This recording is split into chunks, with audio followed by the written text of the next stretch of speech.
HN news కి స్వాగతం. ఈ రోజు ముఖ్యాంశాలు చూద్దాం. తెలంగాణ మంత్రి మరియు బీఆర్ఎస్ వర్కింగ్ ప్రెసిడెంట్ కేటీఆర్ ఈ రోజు సన్నం చెరువు పరిధిలోని హైడ్రా బాధితులతో దీపావళి జరుపుకున్నారు. కేటీఆర్ బాధిత కుటుంబాలను కలుసుకుని వారి యోగక్షేమాలు అడిగి వారికి దీపావళి శుభాకాంక్షలు తెలిపారు. ఈ సందర్భంగా ఆయన పిల్లలకు స్వీట్లు పంపిణీ చేసి స్థానిక ప్రజలతో దీపాలు వెలిగించి దీపావళి ఆనందాన్ని పంచుకున్నారు. బీహార్ అసెంబ్లీ ఎన్నికలకు all India Majlis Ittehadul Muslimeen AIMIM 25 మంది అభ్యర్థుల జాబితాను విడుదల చేసింది. వీరిలో 2 ముస్లిమేతర అభ్యర్థులు ఢాకా అసెంబ్లీ నియోజకవర్గం నుండి రాణా రంజిత్ సింగ్ మరియు సికంద్రా నియోజకవర్గం నుండి మనోజ్ కుమార్ దాస్ ఉన్నారు. ఈ జాబితాలో పార్టీ బీహార్ రాష్ట్ర అధ్యక్షుడు మరియు రాష్ట్రంలోని ఏకైక సిట్టింగ్ ఎమ్మెల్యే అఖ్తరుల్ ఇమాన్ కూడా ఉన్నారు. ఇది 243 మంది సభ్యుల శాసనసభలో తన ప్రాతినిధ్యాన్ని పెంచాలనే పార్టీ దృఢ సంకల్పాన్ని సూచిస్తుంది. ప్రభుత్వ మరియు ఎయిడెడ్ పాఠశాలలు మరియు కళాశాలల్లో ఆర్ఎస్ఎస్ కార్యకలాపాలను నిషేధించాలని కర్ణాటక ప్రభుత్వం నిర్ణయించింది.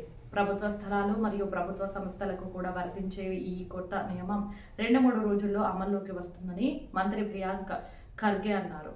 ఏ సంస్థ కూడా ప్రజాశాంతికి భంగం కలిగించకుండా చూసుకోవడమే ప్రభుత్వ లక్ష్యం. ఉత్తరప్రదేశ్లోని బిజ్నోర్ జిల్లాలో నకిలీ పత్రాల ఆధారంగా హెచ్డిఎఫ్సి బ్యాంకు నుండి 35 లక్షల వ్యక్తిగత రుణం పొందడానికి ప్రయత్నిస్తున్న నకిలీ మహిళా న్యాయమూర్తి మరియు ఆమె సహచరుడిని పోలీసులు అరెస్టు చేశారు.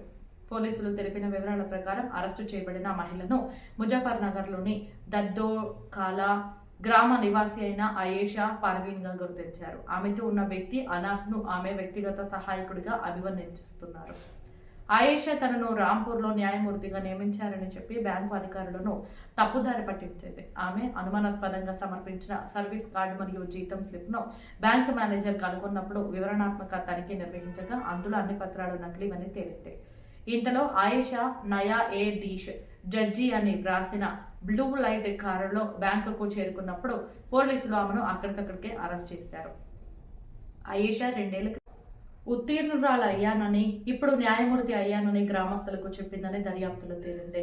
గ్రామంలో ఆమెకు ఘన స్వాగతం లభించింది. తర్వాత ఆమె తనను రాంపూర్లో నియమించినట్లు పేర్కొంది. వాస్తవానికి ఆయేషా తన స్నేహితురాలతో నెలకు 10,000 అద్దెకు తీసుకున్న ఇంట్లో నివసించింది. ఆమె గ్రామానికి తిరిగి వచ్చినప్పుడు ప్రజలు ఆమెను విఐపి లాగా చూసుకున్నారు మరియు గౌరవించారు. వివిధ కళాశాల కార్యక్రమాలకు ఆమెను ముఖ్య అతిథిగా కూడా ఆహ్వానించారు.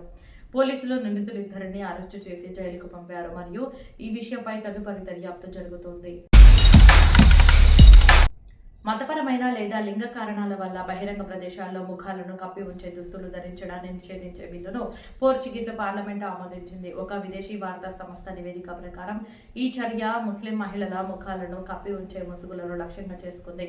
ఈ బిల్లును కుడిపక్ష తీవ్రవాద పార్టీగా పోర్చుగీస్ కోర్టులో సమర్పించింది. బుర్ఖా మొత్తం శరీరాన్ని కప్పి ఉంచుతుందని మరియు నిఖాబ్ కళ్ళ చుట్టూ ఉన్న స్థలాన్ని మాత్రమే వదిలివేస్తుందని, ఇది బహిరంగ ప్రదేశాల్లో ధరించడం నిషేధించబడిందని పేర్కొంది. అయితే ప్రార్థనా స్థలాల్లో, దౌత్య కార్యాలయాలు మరియు విమానాలలో నిఖాబ్ అనుమతించబడుతుందని బిల్లు స్పష్టం చేస్తుంది. పోర్చుగల్లోని ఈ బిల్లు ప్రకారం ముఖాలను కప్పి ఉంచే మహిళలకు €200 నుండి €4,000 వరకు జరిమానా విధించవచ్చు.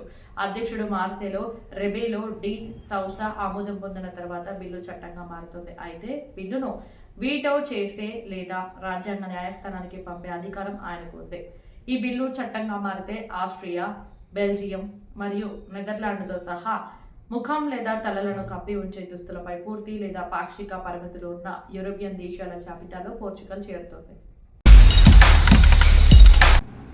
అమెరికాలో చదువుతున్న విద్యార్థులకు పెద్ద ఉపశమనం. విదేశాల్లోని దరఖాస్తుదారులకు మాత్రమే వర్తించే H-1B వీసా ఫీజు పెంపు అమెరికాలో ఇప్పటికే నివసిస్తున్న వారికి వర్తించదని అమెరికా పౌరసత్వం మరియు వలస సేవలు USCIS స్పష్టం చేసింది. ఈ రాయితీ ముఖ్యంగా అమెరికాలో చదువు పూర్తి చేసిన తర్వాత స్థానిక ఉద్యోగ అవకాశాలను పొందడానికి ప్రయత్నిస్తున్న విదేశీ విద్యార్థులు మరియు నిపుణులకు వర్తిస్తుంది. USCIS ప్రకారం ఫీజు పెరుగుదల US వెలుపల నుండి H-1B వీసాల కోసం కొత్త దరఖాస్తులను సమర్పించే దరఖాస్తుదారులకు మాత్రమే వర్తిస్తుంది. ఈ పెరుగుదల US లో ఇప్పటికే నివసిస్తున్న, చదువుతున్న లేదా వారి ప్రస్తుత వీసాలను పునరుద్ధరించుకుంటున్న వారికి వర్తించదు. నిపుణుల అభిప్రాయం ప్రకారం ఈ నిర్ణయం యుఎస్ విద్యా సంస్థలలో చదువుతున్న అంతర్జాతీయ విద్యార్థులకు పెద్ద ఉపశమనంగా మారింది. ఎందుకంటే చాలా మంది విదేశీ విద్యార్థులు, ముఖ్యంగా భారతదేశం నుండి వచ్చిన వారు తమ చదువు పూర్తి చేసిన తర్వాత H1B వీసాల కింద యుఎస్ కంపెనీలలో ఉద్యోగాలు పొందడానికి ప్రయత్నిస్తారు. H1B వీసా ద్వారా యునైటెడ్ స్టేట్స్ ప్రతి సంవత్సరం వేలాది మంది విదేశీ నిపుణులను టెక్నాలజీ, ఇంజనీరింగ్, వైద్య పరిశోధన మరియు ఆర్థిక సేవలతో సహా వివిధ రంగాలలో పనిచేయడానికి అనుమతిస్తుంది. ఈ కొత్త నిర్ణయం అమెరికన్ విశ్వవిద్యాలయాలపై అంతర్జాతీయ విద్యార్థుల ఆసక్తిని పెంచుతుందని మరియు అమెరికన్ కంపెనీలో నైపుణ్యం కలిగిన వ్యక్తులను సులభంగా పొందేలా చేస్తుందని భావిస్తున్నారు. జూబ్లీహిల్స్ అసెంబ్లీ నియోజకవర్గ ఉప ఎన్నికల్లో పార్టీ ఎన్నికల ప్రచారాన్ని ముమ్మరం చేయాలని ముఖ్యమంత్రి రేవంత్ రెడ్డి ఆదేశించారు. ప్రభుత్వ సంక్షేమ అభివృద్ధి పథకాలు విజయానికి హామీ ఇస్తాయని విశ్వాసం వ్యక్తం చేశారు.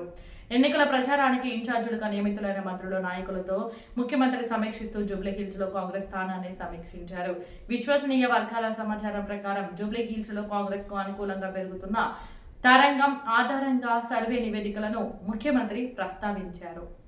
పార్టీ అభ్యర్థిని ప్రకటించినప్పటి నుండి కాంగ్రెస్ పార్టీ బీఆర్ఎస్ కంటే ఆధిక్యంలోకి వచ్చిందని ఆ సర్వే నివేదికలు చెబుతున్నాయి. ప్రజాస్పందన గురించి ఒక ఆలోచన పొందడానికి ప్రభుత్వం మరియు పార్టీ ఎప్పటికప్పుడు వివిధ సంస్థల ద్వారా సర్వేలను నిర్వహిస్తున్నాయి. అభివృద్ధి, సంక్షేమ చర్యలను ప్రజలకు బాగా ప్రచారం చేయడంతో పాటు సోషల్ మీడియాను ఉపయోగించాలని ముఖ్యమంత్రి ఆదేశించారు. సోషల్ మీడియాలో కాంగ్రెస్ కు వ్యతిరేకంగా బీఆర్ఎస్ తీవ్ర ప్రచారం నిర్వహిస్తుంది. దీనికి తగిన సమాధానం ఇవ్వడానికి పార్టీ సోషల్ మీడియా బృందం సమీకరించబడింది.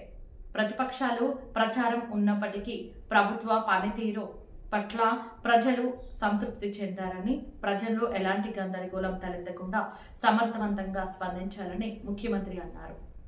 రాష్ట్ర మంత్రులు జి. వివేక వెంకటస్వామి, టి. నాగేశ్వరరావు, పూనం ప్రభాకర్ నేతృత్వంలో గత 2 నెలలుగా జూబ్లీహిల్స్ లో ఎన్నికల ప్రచారం ప్రారంభించామని, స్థానిక స్థాయి పార్టీ కార్యకర్తలతో సమావేశాలు నిర్వహించడం ద్వారా పోలింగ్ బూత్ స్థాయిలో వారికి బాధ్యతలు అప్పగించామని ముఖ్యమంత్రి అన్నారు. హైకమాండ్ సిద్ధం చేసిన స్టార్ క్యాంపెయినర్ల బృందంలోని సభ్యులందరూ ప్రచారంలో పాల్గొనాలని ముఖ్యమంత్రి సూచించారు. మరియు దీపావళి తర్వాత వెంటనే వివిధ ప్రాంతాలలో ప్రచార బాధ్యతలను స్టార్ క్యాంపెయినర్లకు అప్పగిస్తామని చెప్పారు.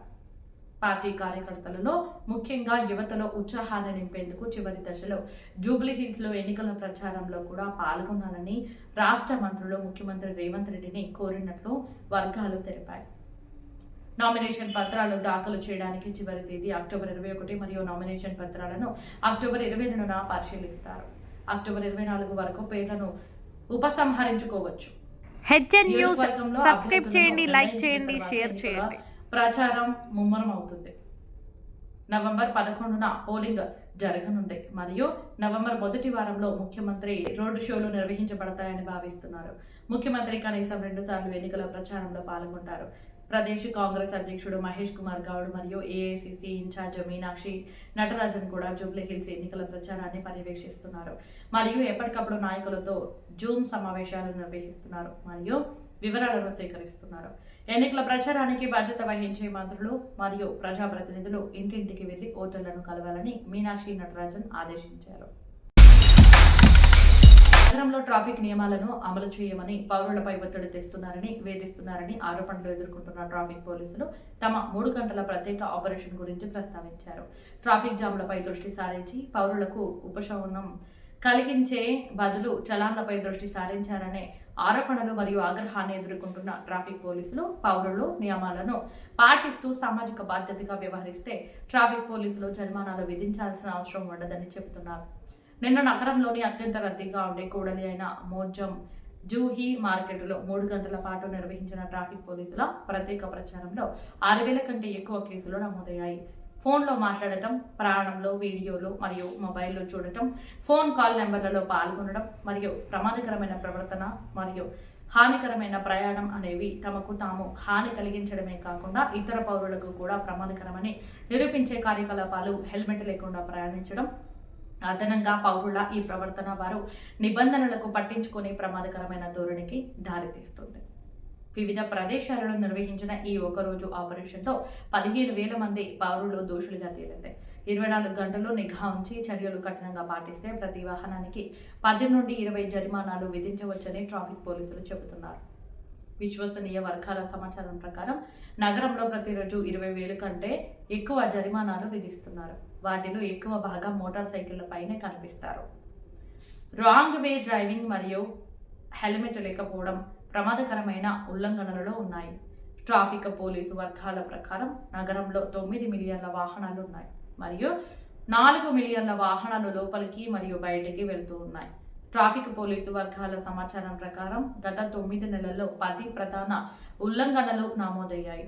వీటిలో హెల్మెట్ లేని డ్రైవర్లపై 30,51,145 కేసులు, రాంగ్ సైడ్ డ్రైవింగ్ కోసం 4,83,781 కేసులు, అతివేగం కోసం 1,94,815, సిగ్నల్ జంపింగ్ కోసం 1,20,265, ట్రిపుల్ రైడింగ్ కోసం 1,33,927, సెల్ ఫోన్ డ్రైవింగ్ కోసం 76,472, డ్రంక్ అండ్ డ్రైవ్ కోసం 36,130, సీట్ బెల్టులు ధరించినందుకు 31,108, అదనపు ప్రయాణికులకు 8,650 మరియు మైనర్ డ్రైవర్లపై 6,976 కేసులు ఉన్నాయి.